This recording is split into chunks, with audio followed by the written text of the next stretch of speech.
تیر کا شکار حلال ہے. تیر کا اگر آپ نے جانور پہ تیر مارا ارطغرل کا ڈرامہ دیکھ کے, بسم اللہ اللہ اکبر پڑھ کے آپ نے مارا تیر جا کے ہو گیا اس کے پیوست. شریعت کہتی ہے آپ فوراً جانور کی طرف بھاگو اور جا کے اس کو ذبح کرو, لیکن آپ بھاگے اور ذبح کرنے سے پہلے ہی اس کا انا للہ ہو گیا تو بھی جانور کیا ہے, حلال ہے. آپ کو چونکہ ذبح کا موقع نہیں ملا, لیکن یہ حلال ہے تیر کا, کیونکہ تیر میں دھار ہوتی ہے. اس کو موقوذہ نہیں کہتے, موقوذہ کہتے ہیں جو پتھر کی وجہ سے ہلاک ہوا ہو, تو اس کو کہتے ہیں وہ آلہ جس میں کیا ہو, آگے دھار ہو. تیر ہے, جانور قابو میں نہیں آ رہا تھا, آپ نے بسم اللہ اللہ اکبر پڑھ کے چاقو مارا, اس کے زور سے کھینچ کے مارا اور چاقو جا کے اس کے لگا. شریعت آپ کو حکم دیتی ہے فوراً بھاگو, اس کے مرنے سے پہلے اس کو کیا کر لو, ذبح. لیکن آپ نے سستی نہیں دکھائی, آپ بھاگے مگر جانور پہلے ہی ٹھنڈا ہو گیا تو بھی آپ کے لیے وہ جانور کیا ہے, حلال ہے. اسی طرح اللہ نے اس سے پہلی صورت میں جہاں یہ 4 جانور حرام قرار دیے نا, ان میں یہ بھی بتایا کہ جو شکاری کتا جس کو تم نے سدھایا ہوا ہو, والمکلبین, اس کتے کو بھی اگر تم شکار پہ اللہ کا نام لے کے چھوڑتے ہو اور وہ کتا ما امسکنا علیکم, تمہارے لیے شکار کرتا ہے. کتا آپ نے چھوڑا بسم اللہ اللہ اکبر پڑھ کے, ہرن پہ چھوڑ دیا آپ نے, کتا تگڑ تگڑ تگڑ تگڑ بھاگ رہا ہے, ہرن کو پکڑا گرایا. شریعت آپ کو حکم دیتی ہے آپ بھی کتے کے پیچھے پیچھے بھاگیں, ٹھیک ہے نا. اسپیڈ یقیناً آپ کی کم ہوگی, اگر آپ کی بھی اسپیڈ ہوتی تو پھر کتا پیچھے ہوتا, آپ آگے ہوتے. ظاہر ہے کتے کی اسپیڈ تیز ہے تبھی تو آپ نے کتا رکھا ہوا ہے.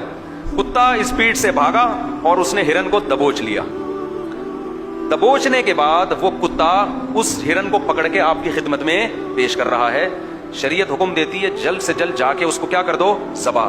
لیکن ذبح کرنے سے پہلے اس ہرن کی جان نکل گئی تو بھی وہ ہرن آپ کے لیے حلال ہے, کیونکہ کتا بھی آلہ جار ہے, کیونکہ نوکیلے دانت ہوتے ہیں نا دھار والے, تو وہ بھی چاقو اور تیر ہی کے حکم میں ہے, سمجھتے ہیں. لیکن شرط یہ ہے کہ کتے کو سدھایا ہوا ہو, اور یہ شرطیں فقہاء نے قرآن کی آیتوں سے ہی نکالی ہیں.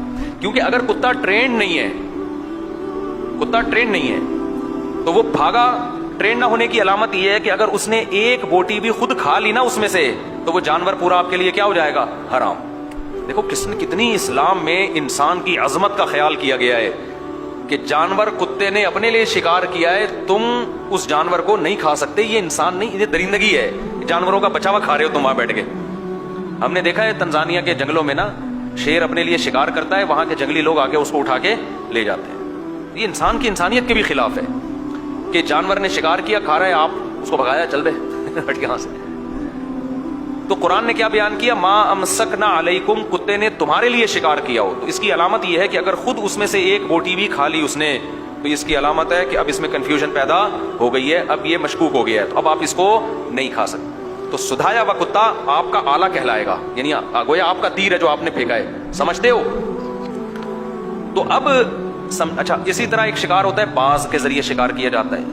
جو شکاری پرندے ہوتے ہیں, باز کو اگر آپ نے کسی جانور پہ چھوڑا بسم اللہ اللہ اکبر کہہ کے, کسی بھی پرندے پہ چھوڑ دیا, حلال پرندے, باز اس کو پکڑ کے لے آیا آپ کے لیے, تو ذبح کرنے کا موقع اگر آپ کو نہیں ملا تو وہ بھی آپ کے لیے کیا ہے, حلال ہے. کیونکہ اس کی جو چونچ ہے نا وہ بھی چھری کی طرح ہوتی ہے, بلیڈ کا کام کرتی ہے, سمجھتے ہیں. لیکن فقہاء نے بیان کی ہے باز اگر اس میں سے خود بھی کھا لے گا تو بھی آپ کے لیے حلال ہوگا. وجہ اس کی ہے کہ باز کو یہ ٹریننگ دینا 100% ممکن نہیں ہے کہ خود نہ کھائے. وہ کتے کو تو طبیعت سے دھو کے وہ سمجھ جائے گا نا, ایک دفعہ کھا لیا دھو طبیعت سے. باز کو طبیعت سے دھو نہیں سکتے, وہ اتنا چھوٹا سا ہوتا ہے کہ اس کو 2 چماٹے لگائے تو خطرہ ہے کہ مری نہ جائے وہ. اب رہا شکار کو, یہ میں اس لیے بتا رہا ہوں کہ شکار کے کتے آپ پال سکتے ہیں. ویسے خام میں کتا پالنا اسلام میں جائز نہیں ہے. نبی نے فرمایا جس نے کتا پالا روزانہ اس کے اعمال سے 1 قیراط اجر کم ہوتا چلا جائے گا. اس کی نیکیاں میزان کے ترازو میں روز ڈیلی کے حساب سے کم ہوتی چلی جائیں گی.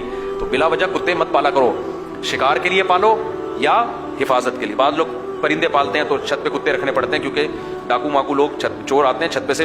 کئی دفعہ ایسا ہوا ہے, ایک صاحب نے مجھے بتایا کہ صبح اٹھاؤں تو ایک بھی پرندہ نہیں تھا. تو کتا ہوتا ہے تو کم از کم وہ الارم بجا دیتا ہے, ٹھیک ہے نا. تو مجبوری میں پالنا جائز ہے, بلا وجہ کتا پالنا جائز نہیں ہے.